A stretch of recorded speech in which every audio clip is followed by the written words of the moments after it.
नमस्कारः। भवतां सर्वेषाम् अस्मिन् पाठे हार्दं स्वागतम् अभिनन्दनञ्च। अस्माभिः पूर्वस्मिन् पाठे पठितं साहित्यदर्पणस्य मङ्गलाचरणं, ततः आचार्यविश्वनाथकृत काव्यलक्षणखण्डनम्, आचार्यभोजराजस्य काव्यलक्षणखण्डनं, व्यक्तिविवेककारस्य आचार्यमहिमभट्टस्य काव्यलक्षणखण्डनं, काव्यप्रयोजनञ्च इति बहवः विषयाः अस्माभिः पठिताः। अस्मिन् पाठे अस्माकं पाठनीयाः विषयाः वर्तन्ते। तद्यथा आदौ तावत् ध्वनिकारसम्मतकाव्यात्मवादे दोषदर्शनम्, अस्मिन् पुनश्च काव्यस्वरूपं, पुनश्च दोषस्वरूपसङ्केतम्, अनन्तरं गुण अलङ्कार रीतिस्वरूपं केवलं सङ्केतमात्रम्, अनन्तरं च उपसंहारः। तेन आचार्य आनन्दवर्धनेन ध्वनिस्थापना कृतास्ति। तत्र ध्वनिकारस्य यः अभिप्रायः वर्तते काव्यलक्षणविषये, तं काव्यलक्षणम् आधारीकृत्य अयं विश्वनाथः कश्चन तत्र आक्षेपः करोति, तत्र दोषदर्शनं करोति। ध्वनिकारस्य अयम् अभिप्रायः अस्ति यत् ध्वनिः काव्यस्य आत्मा वर्तते, ध्वनिं विना काव्यस्य जीवनं नास्ति इति अयं ध्वनिकारस्य अभिप्रायः। तत्र आचार्य विश्वनाथः एवं कथयति, यदा ध्वनिः काव्यस्य आत्मा वर्तते तर्हि किमस्ति ध्वनिकारस्य अत्र काव्यलक्षणे अभिप्रायः इति वयम् आदौ पश्यामः। अवगतं? तत्र वर्तते यद् ध्वनिकारेण उक्तमस्ति, किमस्ति? अर्थः सहृदयश्लाघ्यः काव्यात्मा यो व्यवस्थितः वाच्यप्रतीयमानाख्यौ तस्य भेदावुभौ स्मृतौ। तत्र वर्तते अर्थः सहृदयश्लाघ्यः काव्यात्मा यो व्यवस्थितः वाच्यप्रतीयमानाख्यौ तस्य भेदावुभौ स्मृतौ इति तत्र वर्तते। तत्र अर्थः सहृदयश्लाघ्यः काव्यात्मा यो व्यवस्थितः। सहृदयश्लाघ्यः अर्थः, सहृदयः श्लाघ्यः यः अर्थः अस्ति स च अर्थः काव्यात्मारूपेण व्यवस्थितः। तर्हि स च अर्थः कः? स च अर्थः वर्तते ध्वनिः। तर्हि स च अर्थः सहृदयश्लाघ्यः वर्तते, सहृदयैः प्रशंसनीयः स च अर्थः वर्तते। सहृदयद्वारा स च प्रशंसनीयः अर्थः अस्ति, स च अर्थः वर्तते ध्वनिः। स च ध्वनिः काव्यात्मारूपेण व्यवस्थित। अयम् अभिप्रायः अस्ति ध्वनिकारस्य आचार्य आनन्दवर्धनस्य। पुनः अत्र अस्ति वाच्यप्रतीयमानाख्यौ तस्य भेदा उभौ स्मृतौ। वाच्यप्रतीयमानाख्यौ तस्य भेदौ उभौ स्मृतौ। भेदावुभौ अत्र विच्छेदः, भेदौ उभौ। वाच्यप्रतीयमानाख्यौ, वाच्यार्थः प्रतीयमानार्थश्च इति ध्वनेः भेदद्वयम्। तस्य कस्य? ध्वनेः। वाच्यार्थः प्रतीयमानार्थश्च तस्य ध्वनेः उभौ द्वौ भेदौ। अर्थात् वाच्यार्थः प्रतीयमानार्थः इति भेदद्वयं ध्वनेः। अत्र वाच्यात्मत्वं काव्यस्य आत्मा ध्वनिः इति अभिप्रैति आचार्य आनन्दवर्धनः ध्वन्यालोके। तत्र विश्वनाथस्य तत्र इदं मतमस्ति, स्ववचनविरोधादेव अपास्तम्। स्ववचनविरोधात् तत्र प्रतीयमानार्थः काव्यस्य आत्मा अस्ति उत वा वाच्यार्थः काव्यस्य आत्मा वर्तते, तत्र किं काव्यस्य आत्मा वाच्यार्थः अथवा प्रतीयमानार्थः? वाच्यात्मत्वं काव्यस्य आत्मा ध्वनिः इति तत्र प्रतिपाद्यते। तर्हि स्ववचनविरोधादेव अपास्तं। कथं? प्रतीयमानार्थः काव्यस्य आत्मा अस्ति इति ध्वनिकारेण तत्र प्रतिपादितं।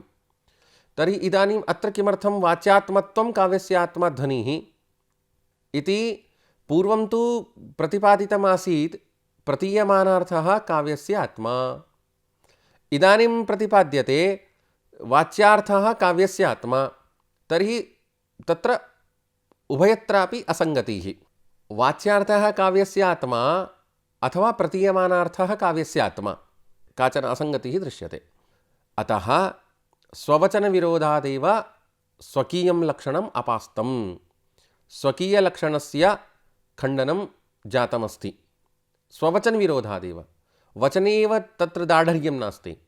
कुत्रचित् वदति वाच्यार्थः, तत्र किं वाच्यार्थः वर्तते काव्यस्य आत्मा, कुत्रचित् अयं वदति प्रतीयमानार्थः काव्यस्य आत्मा वर्तते। तर्हि वाच्यार्थः काव्यस्य आत्मा अथवा प्रतीयमानार्थः काव्यस्य आत्मा, अत्र कश्चन आक्षेपः।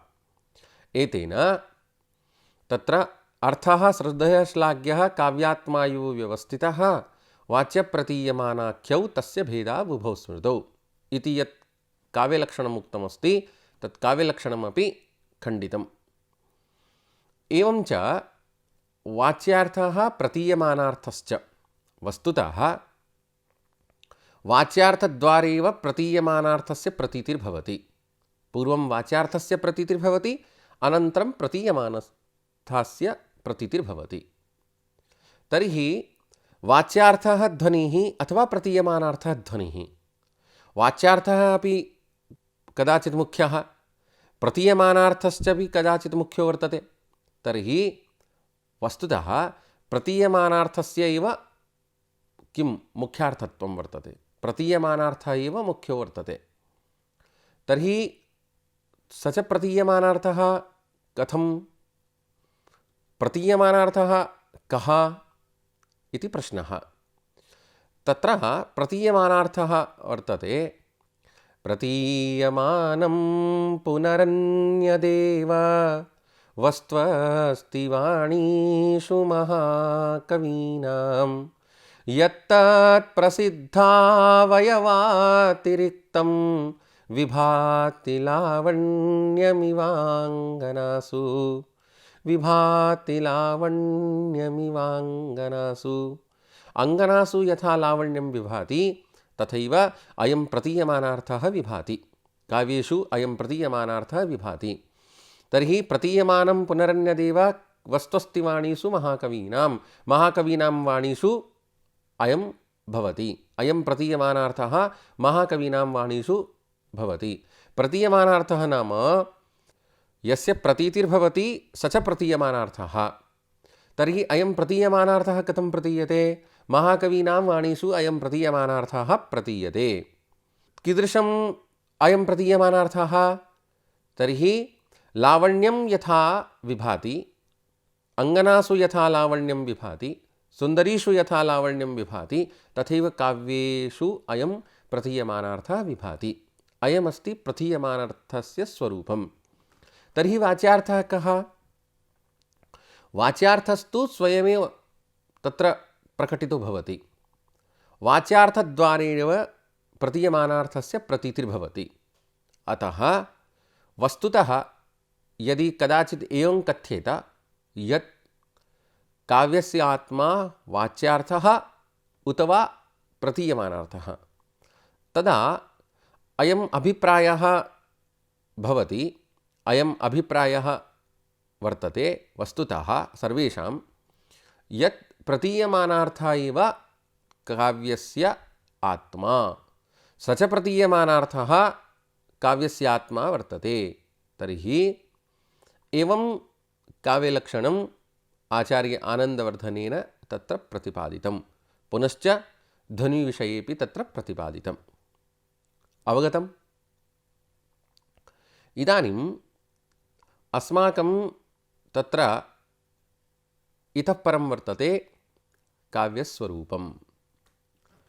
काव्यस्वरूपं तर्हि किं नाम काव्यम् इति जिज्ञासायाम् आह। काव्यम् अस्ति कविः कर्म काव्यम्। कविः यत्कर्म वर्तते तद् अस्ति काव्यम्। कविः यत्किमपि लिखति, कविः यत्किमपि करोति तद् वर्तते काव्यम्। तर्हि देवदत्तः ग्रामं याति इति कविः लिखति, तदपि काव्यं वा? न, एतत् काव्यं नास्ति। कथम् एतत् काव्यं नास्ति? यतोहि अत्र किं नास्ति? अत्र रसः नास्ति। यत्र रसः भवति तद्भवति काव्यं। तर्हि आचार्यविश्वनाथमतानुसारं किमस्ति काव्यलक्षणं? का अस्ति काव्यस्य परिभाषा? किमस्ति काव्यस्य स्वरूपम् इति वयम् अद्य पठामः। तर्हि किमस्ति काव्यस्वरूपं? तत्र तत् किं पुनः काव्यम् इति उच्यते। काव्यं किं? तर्हि उच्यते वाक्यं रसात्मकं काव्यं। तर्हि रसात्मकं वाक्यं काव्यम् इति वक्तुं शक्नुमः। रसात्मकं वाक्यं काव्यं। तर्हि रसात्मकं वाक्यं काव्यं। वाक्यं काव्यं तर्हि कीदृशं वाक्यं काव्यं? रसात्मकं वाक्यं काव्यं। तर्हि रसात्मकं किं? रसात्मकं भवति वस्तुतः रसयुक्तं वाक्यं काव्यं। यत्र रसः नास्ति तद्वाक्यं काव्यं नास्ति। देवदत्तः ग्रामं याति इत्यत्र रसः नास्ति। कथं नास्ति? रसस्तु वर्तते। न, अत्र रसः नास्ति। तर्हि रसस्य प्रतीतिर्कथं भवति? रसस्य तु अभिव्यक्तिः भवति, रसस्य प्रतीतिर्भवति। तर्हि तत्र किं प्रमाणं? तत्र प्रमाणं वर्तते सहृदयानाम् अनुभवप्रमाणं। सचेतसाम् अनुभवः तत्र प्रमाणं वर्तते। रसस्य प्रतीतिर्कथं भवति? तत्र प्रमाणमस्ति सचेतसाम् अनुभवः तत्र प्रमाणं। करुणादावपि रसे जायते यत्परं सुखं सचेतसाम् अनुभवः प्रमाणं तत्र केवलम् इति लिखितमस्ति। सचेतसाम् अनुभवः प्रमाणं तत्र केवलं। रसप्रतीतौ सचेतसां यः अनुभवः अस्ति स च अनुभवः एव प्रमाणम् इति वर्तते। तर्हि किमस्ति? रसात्मकं वाक्यं काव्यं। रसात्मकं वाक्यं काव्यम् इति वर्तते। अवगतं? तर्हि रसात्मकं नाम किं? रसयुक्तं वाक्यं काव्यं। यत्र रसः नास्ति तद्वाक्यं काव्यं भवितुं न शक्नोति। तर्हि रसः कः? तर्हि इदानीं वर्तते रसस्वरूपं निरूपयिष्यामः इति आचार्यविश्वनाथः कथयति। रसस्वरूपम् अस्माभिः अग्रे वक्ष्यते। रसस्य स्वरूपं किं? रसस्य किं लक्षणं? कः रसः भवति इत्यादि सर्वमपि अग्रे अस्माभिः वक्ष्यते। अनन्तरं तत्र वर्तते साहित्यदर्पणे रस एव आत्मा साररूपतया जीवनाधायकः यस्य तेन विना तस्य काव्यत्वानङ्गीकारात्।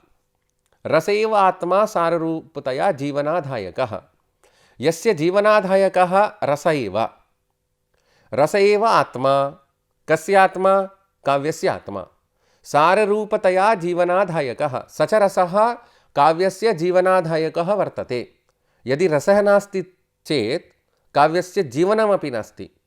अतः स च रसः वर्तते वस्तुतः काव्यस्य जीवनाधायकः यस्य तेन विना, केन विना?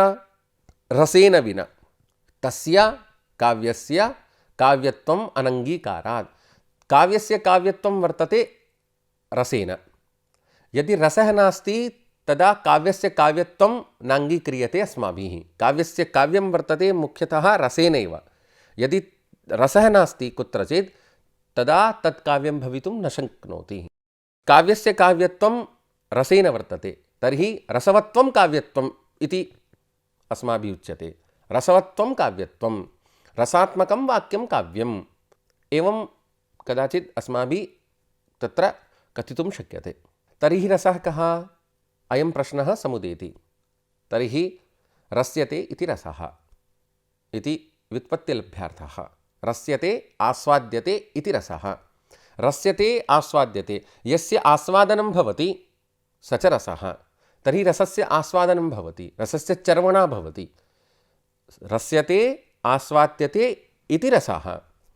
यस्य आस्वादनं भवति, रस्यते, यः रस्यते स च रसः। रस्यते इति रसः इति व्युत्पत्तियोगात् भाव तदाभासादयोऽपि गृह्यन्ते। तर्हि रसः एकः नास्ति, बहवः रसाः वर्तन्ते। वस्तुतः नवरसाः सन्ति, शृङ्गारः हास्य करुण वीरभयानकादयः इति वयम् अग्रे पठामः।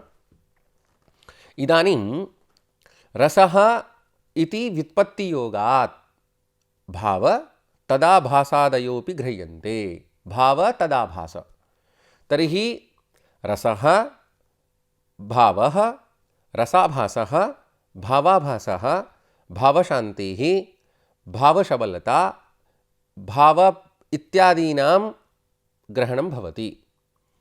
किं किं? रसः, भावः, रसाभासः, भावाभासः, भावशान्ति, भावोदय, भावसन्धिः, भावशबलता इति अष्टौ वर्तन्ते। आहत्य अष्टौ वर्तन्ते। के? रसः, भावः, रसाभासः, भावाभासः, भावोदयः, भावसन्धि, भावशबलता। अनन्तरं किमस्ति? अनन्तरमपि एकः वर्तते।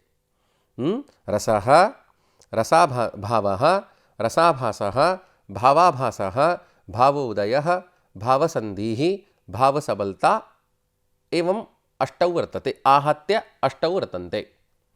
एतेषां तत्र भावादीनामपि रसाभासादीनामपि रसेव ग्रहणं भवति। रसेव एतेषां ग्रहणं भवति। एतेपि रसाः एव। भावः, भावादयः, भावसन्धि, भावसबलता इत्यादयोऽपि रसा एव। रसरूपेण एव एतेषां ग्रहणं भवति इति आचार्यविश्वनाथस्य अभिप्रायः। तर्हि कथं रसः? रसः कुत्र भवति? रसस्य उदाहरणं किम्? इदानीम् आचार्यविश्वनाथमतानुसारं रसस्य उदाहरणम् अस्माभिः प्रदीयते। किमस्ति उदाहरणं तस्य इति इदानीम् अहं ब्रवीमि। किमस्ति? शृण्वन्तु। शून्यं वासगृहं विलोक्य शयना दुत्थाय किञ्चिच्छनैर्निद्राव्याजमुपागतस्य शुचिरं निर्वर्ण्यपत्युर्मुखम् विस्रब्धं परिचुम्ब्यजातपुलका मालोक्यगण्डस्थलीं लज्जानम्रमुखी प्रियेण हसता बालाचिरं चुम्बिता। लज्जानम्रमुखी प्रियेण हसता बालाचिरं चुम्बिता। अत्र शार्दूलविक्रीडितं नाम छन्दो वर्तते। किमस्ति? शून्यं वासगृहं विलोक्य शयनादुत्थाय किञ्चिच्छनैः निद्राव्याजमुपागतस्य शुचिरं निर्वर्ण्यपत्युर्मुखं विस्रब्धं परिचुम्ब्यजातपुलकामालोक्य गण्डस्थलीं लज्जानम्रमुखी प्रियेण हसता बालाचिरं चुम्बिता। अत्र रसः वर्तते। कः रसः? शृङ्गाररसः। तर्हि शृङ्गारस्य कः भेदः? अत्र शृङ्गारस्य वर्तते सम्भोगशृङ्गारस्य इदम् उदाहरणं। वस्तुतः शृङ्गाररसस्य भेदद्वयं वर्तते, विप्रलम्बशृङ्गारः, सम्भोगशृङ्गारश्च। शून्यं वासगृहं विलोक्य शयनात् उत्थाय किञ्चिच्छनैः। शून्यम् अत्र एका नायिका वर्तते, एकश्च नायकः वर्तते। तत्र नायिकानायकयोर्मध्ये अत्र सम्भोगशृङ्गारस्य वर्णनं वर्तते। तत्र सा च नायिका शून्यं वासगृहं विलोक्य किञ्चित् शनैः शयनात् उत्थाय शून्यं वासगृहं विलोक्य सा च नायिका शून्यं वासगृहं विलोक्य किंचित् क्षणैः शयनात् उत्थाय निद्राव्याजमुपागतस्य नायकस्य स्वकीय पत्युः मुखं सुचिरं तत्र पत्युर्मुखं सुचिरं सम्यक्तया सा पश्यति। सा च नायिका स्वकीयस्य पत्युर्मुखं सुचिरं पश्यति, बहु चिरं पश्यति। अनन्तरं विस्रब्धं परिचुम्ब्य जातपुलकाम् आलोक्य गण्डस्थलीम् अनन्तरं गण्डस्थलीम् आलोक्य जातपुलकां सा च नायिका तत्र विस्रब्धं चुम्बनं करोति। चुम्बनानन्तरं सा च नायिका लज्जानम्रमुखी तत्रैव तिष्ठति। सा च नायिका लज्जया नम्रमुखी तत्रैव तिष्ठति। तत्र तिष्ठन्ति सति सा च नायिका तत्र झटित्येव प्रियेण सा च नायिका सा च बाला चिरं चुम्बिता। सा च बाला प्रियेण चुम्बिता। अत्र संभोगशृङ्गाराख्यो रसः। अत्र संभोगशृङ्गारस्य वर्णनं वर्तते, तस्मात् अत्र संभोगशृङ्गाराख्यो रसः। अत्र उद्दीपनविभावः वर्तते शून्यं वासगृहं। शून्यं वासगृहं वर्तते उद्दीपनविभावः। नायकः नायिका च वर्तते आलम्बनविभावः। लज्जा इत्यादिकं वर्तते व्यभिचारी भावः। तस्मात् अयं संभोगशृङ्गाररसस्य उदाहरणम्।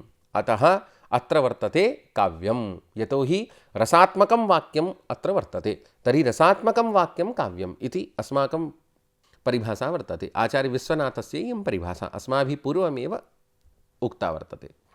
इदानीं रसस्य उदाहरणं तु जातम्। इदानीं भावः अस्माभिः पूर्वमेव उक्तं खलु, भावः भावादयः रसाभास इत्यादि सर्वमपि रसेव अन्तर्भवन्ति। तर्हि भावस्य उदाहरणं किम् इति वयम् इदानीं तत्र पठामः। भावस्य उदाहरणं वर्तते महापात्रराघवानन्दसान्धिविग्रहिकाणां। महापात्रराघवानन्दः कश्चन वर्तते। अयञ्च महापात्रराघवानन्दः आचार्यविश्वनाथस्य तत्र पितामहः इति कश्चन वर्तते। महापात्रराघवानन्दः तेषाम् अयं श्लोकः वर्तते। अस्मिन् श्लोके भावः कः भवति? भगवद्विषयः रतिः भावः। तत्र भगवती यथा प्रेम प्रदर्श्यते, भगवती यथा रतिः प्रदर्श्यते, तद्भवति भावः। स च भवति भावः। किमस्ति उदाहरणं? यस्यालीयतशल्कसिं जलधिः पृष्ठे जगन्मण्डलं दंष्ट्रायां धरणी न खेदिति सुता धीशः पदे रोदसी। क्रोधे क्षत्रगणः शरे दशमुखः पाणौ प्रलम्बासुरो ध्याने विश्वमसावधार्मिककुलं कस्मैचिदस्मै नमः। ध्याने विश्वमसावधार्मिककुलं कस्मैचिदस्मै नमः। अस्मिन् श्लोके शार्दूलविक्रीडितं नाम छन्दः। अस्मिन् श्लोके वर्तते तत्र भगवतः विष्णोः दशावताराणां वर्णनं। भगवतः विष्णोः के च दशावताराः इति श्रूयन्ताम्। यस्यालीयतशल्कसिम्निजलधिः पृष्ठे जगन्मण्डलं दंष्ट्रायां धरणी नखेदिति सुता धीसः पदे रोदसी। क्रोधे क्षत्रगणः शरे दशमुखः पाणौ प्रलम्बासुरो ध्याने विश्वमसावधार्मिककुलं कस्मैचिदस्मै नमः। यस्यालीयतशल्कसिम्निजलधिः अयं प्रथमावतारः। तर्हि कः अवतारः सः? यस्य अलीयत शल्कसिम्नि जलधिः। जलधिः शल्कसिम्नि यस्य अलीयत, यस्य अलीयत शल्कसिम्नि जलधिः। शल्कसिम्नि जलधिः यस्य अलीयत, यस्य जलधिः शल्कसिम्नि अलीयत। त्रणे, शल्कसिम्नि इत्युक्ते कस्मिंश्चित् त्रणे जलधिः सम्पूर्णमपि तत्र समुद्रम् अलीयत, लीनम् अभवत्। अयं मत्स्यावतारः। पुनः पृष्ठे जगन्मण्डलं। पृष्ठे, तस्य पृष्ठे वर्तते समस्तम् अपि भूमण्डलं। समस्तम् अपि भूमण्डलं तस्य पृष्ठे वर्तते। अस्माकं पृथ्वी एकवारं तत्र समुद्रे गतः आसीत्, पृथ्वी अस्माकं गता आसीत्। तां पृथ्वीम् उद्धारं कर्तुं, तस्याः पृथिव्याः उद्धारं कर्तुं भगवतः विष्णोः, तत्र भगवान् विष्णुः अवततार। तत्र तस्य भगवतः विष्णोः पृष्ठे समस्तमपि भूमण्डलम् आसीत्, तस्य उद्धारं कृतं तेन। तर्हि अयं वर्तते कूर्मावतारः। पृष्ठे जगन्मण्डलं। दंष्ट्रायां धरणी। दंष्ट्रायां, तत्र दन्तभागे मध्ये धरणी वर्तते। पृथिव्याः तत्र उद्धारः कृतः भगवता विष्णुना। दंष्ट्रायां धरणी। अनेन किं द्योत्यते? अनेन मत्स्यावतारः, यस्यालीयत शल्कसिम्नि जलधिः इत्यनेन मत्स्यावतारः, पृष्ठे जगन्मण्डलम् इत्यनेन कूर्मावतारः, पुनश्च दंष्ट्रायां धरणी अनेन वराह अवतारः द्योत्यते। वराह अवतारः तत्र शूकरस्य अवतारः। नखे दितिसुता धीशः पदे रोदसी। नखे दितिसुता धीशः पदे रोदसी। नखे दितिसुता धीशः। नखे, तत्र नखे दितिसुता धीशः। दितिसुता धीशः हिरण्यकशिपुः। हिरण्यकशिपोः तत्र नखैः तस्य उद्धारं कृतं। नखैः तस्य विदारणं कृतं। प्रह्लादरूपेण तस्य नखैः उद्धारं कृतम्। अनेन तत्र प्रह्लादस्य अवतारः, तत्र नृसिंहभगवतः अवतारः द्योत्यते। पदे रोदसी। रोदसी पदे, पद्भ्यां रोदसी। सम्पूर्ण अपि जगन्मण्डलं, सम्पूर्णमपि जगन्मण्डलं स्वकीयपद्भ्याभ्यां तेन कृतम्। अनेन वामनावतारः द्योत्यते। क्रोधे क्षत्रगणः। क्रोधे क्षत्रगणः। क्रोधे, स्वकीयेन क्रोधेन समेषामपि क्षत्रियाणां विदारणं कृतं। समेषामपि क्षत्रियाणां नाशः कृतः। स च वर्तते परशुरामः। अयं वर्तते परशुरामस्य अवतारः। शरे दशमुखः। शरे दशमुखः। दशमुखः इति रावणः। शरे रावणस्य तत्र संहारं कृतम्। अनेन दशमुखः, शरे दशमुखः, अनेन श्रीरामस्य अवतारः द्योत्यते। पाणौ प्रलम्बासुरौ। स्वकीयहस्ताभ्यां प्रलम्बासुरस्य वधं कृतम्। अनेन श्रीकृष्णस्य अवतारः द्योत्यते। ध्याने विश्वं। सम्पूर्णमपि विश्वं तस्य ध्याने वर्तते। ध्याने सर्वं विश्वं वर्तते। अनेन बुद्धावतारः द्योत्यते। असौ अधार्मिककुलं। सर्वमपि अधार्मिककुलं यद्वर्तते तत् अधार्मिककुलम् असौ वर्तते, खड्गे वर्तते। अयं कल्की अवतारः। कस्मैश्चित् अस्मै नमः। अस्मै कस्मैश्चित्, अस्मै कस्मैश्चित् नमः। अस्मिन् श्लोके दशावताराणां वर्णनं विहितम्। अत्र भगवद्विषया रतिर्भावः। भगवद्विषया या रतिः भवति सा च रतिः भावरूपेण अस्माभिः गृह्यते। अनेन इदानीं रसस्य उदाहरणं जातं, भावस्य उदाहरणं जातम्। इदानीं वर्तते रसाभासस्य। रसाभासस्य किम् उदाहरणं? रसाभासः कः भवति? रसस्य आभासः रसाभासः। यत्र रसस्य आभासः भवति स च भवति रसाभासः। तत्र यदि कदाचित् त्रियग्विषयत्वात् रसाभासः। त्रियग्विषयस्य पशुपक्षीणां यदा पशुपक्षीणां रतिविषयः यत्र चर्चितः भवति स च भवति रसाभासस्य विषयः। पशुपक्षीणां रतिविषयः यत्र चर्चितो भवति तत्र भवति रसाभासस्य विषयः। तर्हि कः श्लोकः?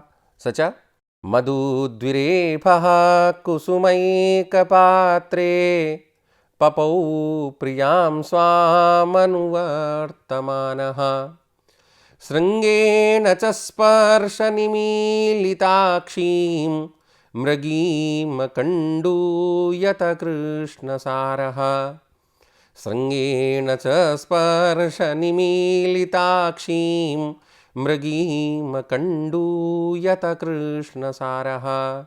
किमस्ति? मधुद्विरेफः कुसुमैकपात्रे पपौ प्रियां स्वामनुवर्तमानः शृङ्गेण च स्पर्शनिमीलिताक्षीं मृगीमकण्डूयत कृष्णसारः। मधुद्विरेफः कुसुमैकपात्रे। मधु वसन्तसमयः, द्विरेफः भ्रमरः। एकः भ्रमरः अस्ति, स च भ्रमरः वसन्तसमये किं करोति? सः कुसुमैकपात्रे, कुसुमस्य एकपात्रे, एकस्मिन् कुसुमे स च मधुः किं करोति? सः पपौ प्रियां स्वाम् अनुवर्तमानः। स्वां प्रियाम् अनुवर्तमानः, स्वकीयां प्रियाम् अनुवर्तमानः, स्वकीयायाः प्रियायाः अनुसरणं कृत्वा स च भ्रमरः स च द्विरेफः किं करोति? सः कुसुमैकपात्रे पपौ।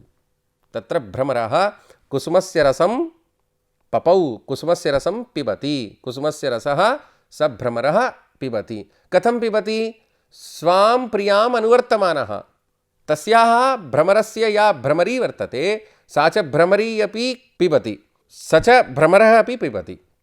अनन्तरं शृङ्गेण च स्पर्शनिमीलिताक्षीं मृगीमकण्डूयत कृष्णसारः। शृङ्गेण च स्पर्शनिमीलिताक्षीं, शृङ्गेण स्वकीयेन शृङ्गेण।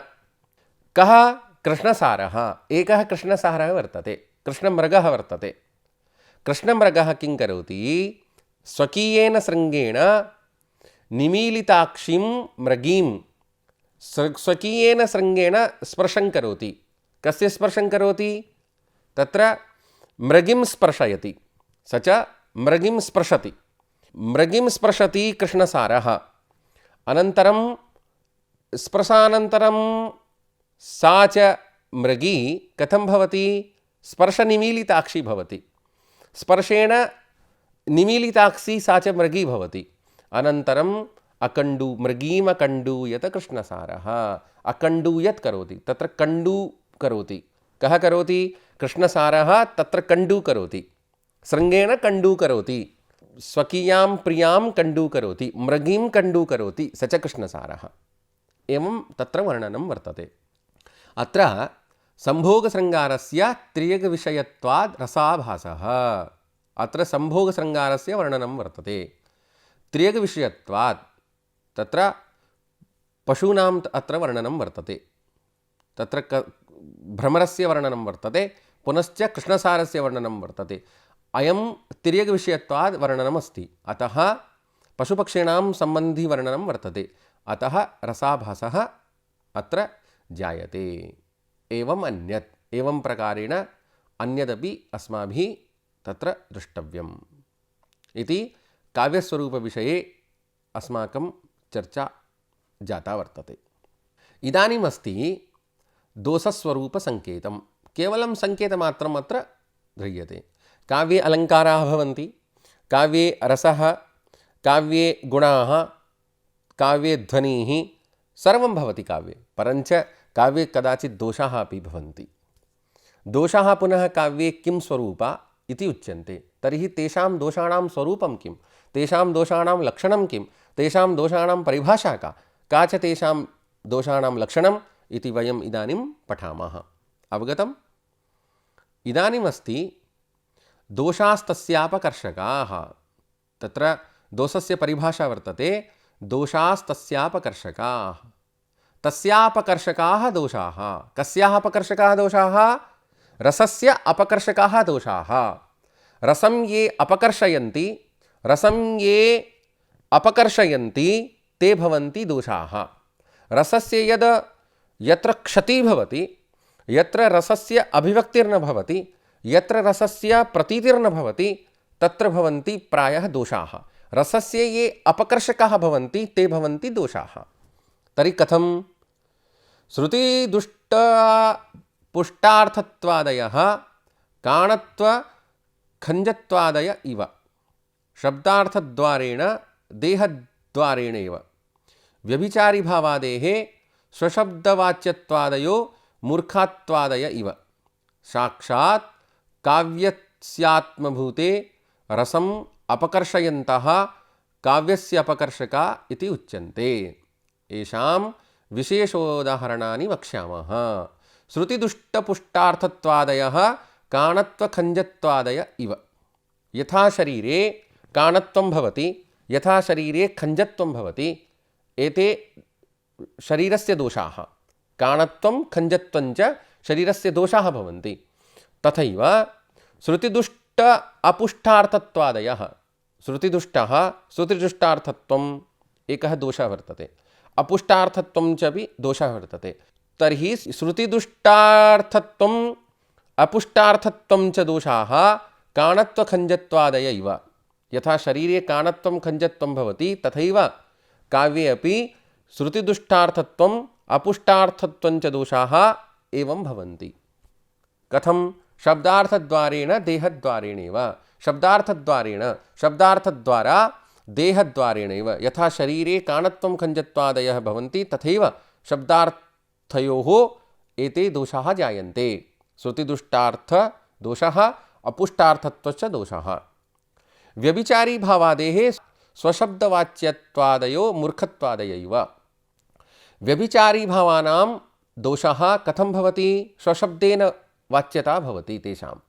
स्वशब्दवाच्येनैव व्यभिचारी भावानां दोषत्वेन अस्माभिः तत्र गृह्यन्ते। कथम् इति चेत् यथा शरीरे मूर्खत्वं भवति, यथा कस्मिंश्चित् शरीरे मूर्खत्वं भवति, तथैव व्यभिचारी भावानां यदि स्वशब्दवाच्येन कथनं यदा भवति तदापि दोषः।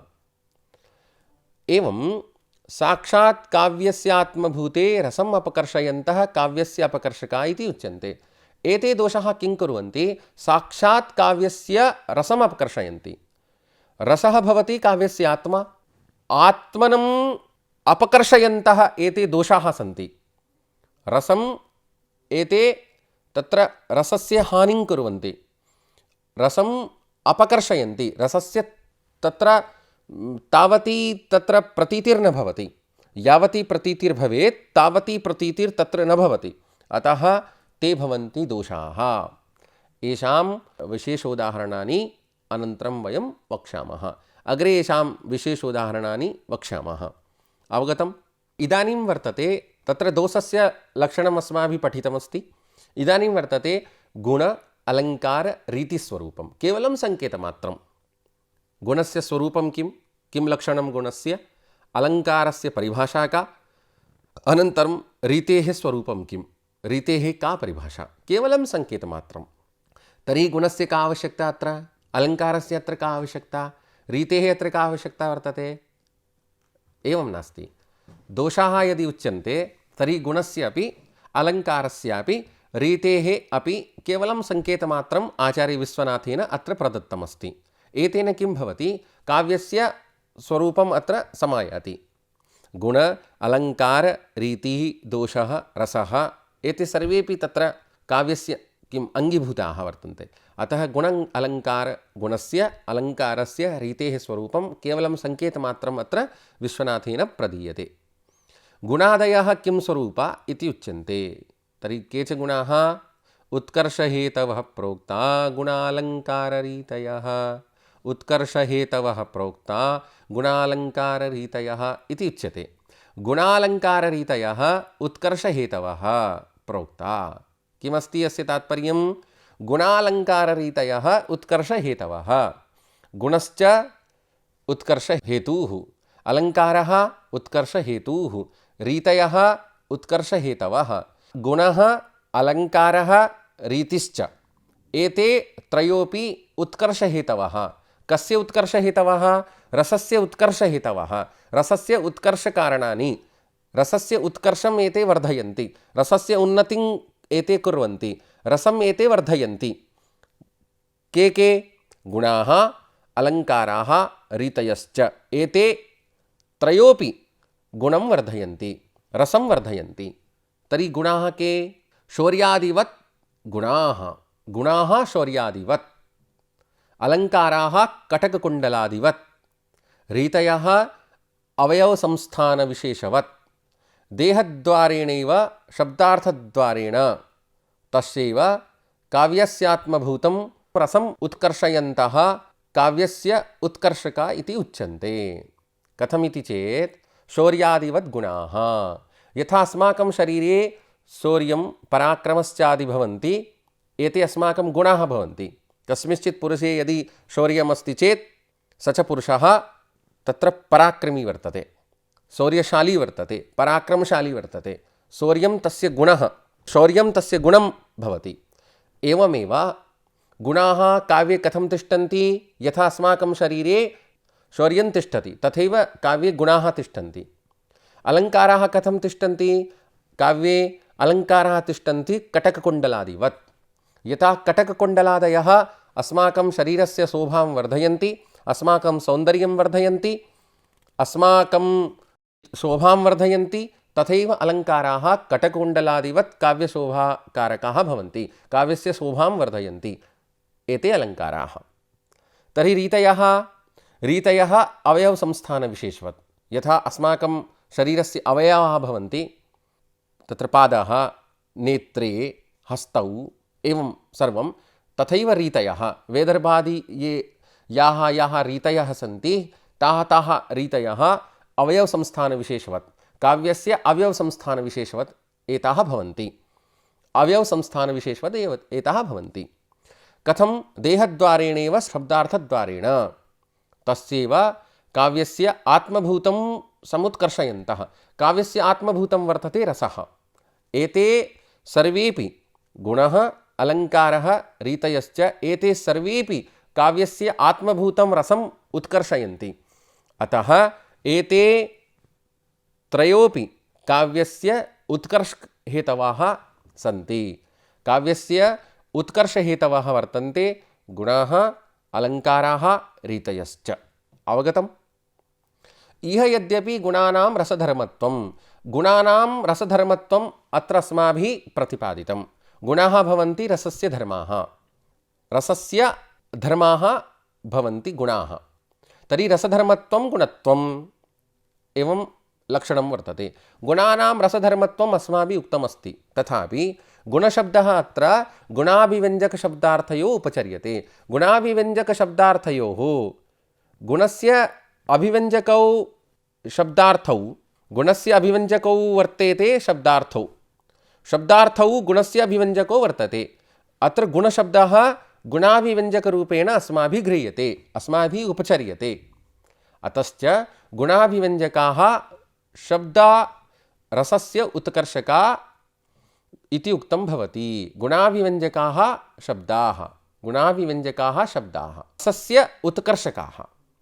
एते गुणाभिव्यञ्जकाः शब्दाः रसस्य उत्कर्षकाः भवन्ति, रसस्य वृद्धिम् एते शब्दाः कुर्वन्ति।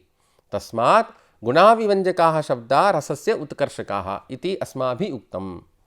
येषाम् अलङ्काराणां, येषां गुणानां, रीतीनाञ्च विशेष उदाहरणानि वयम् अग्रे वक्ष्यामः। इदानीं यद्यद् अस्माभिः पठितं तस्य उपसंहारः। अस्मिन् पाठे भवता ध्वनिकारसम्मते काव्यात्मवादे दोषदर्शनं, काव्यस्वरूपम् इति विषये पठितं। किमस्ति काव्यस्वरूपं? वाक्यं रसात्मकं काव्यम् इति काव्यलक्षणम्। इतः परं भवता काव्यदोषाणां सामान्यपरिचयः, गुणालङ्काररीतिस्वरूपविषये सामान्यपरिचयः पठितः। अस्तु, भवद्भ्यः सर्वेभ्यः हार्दं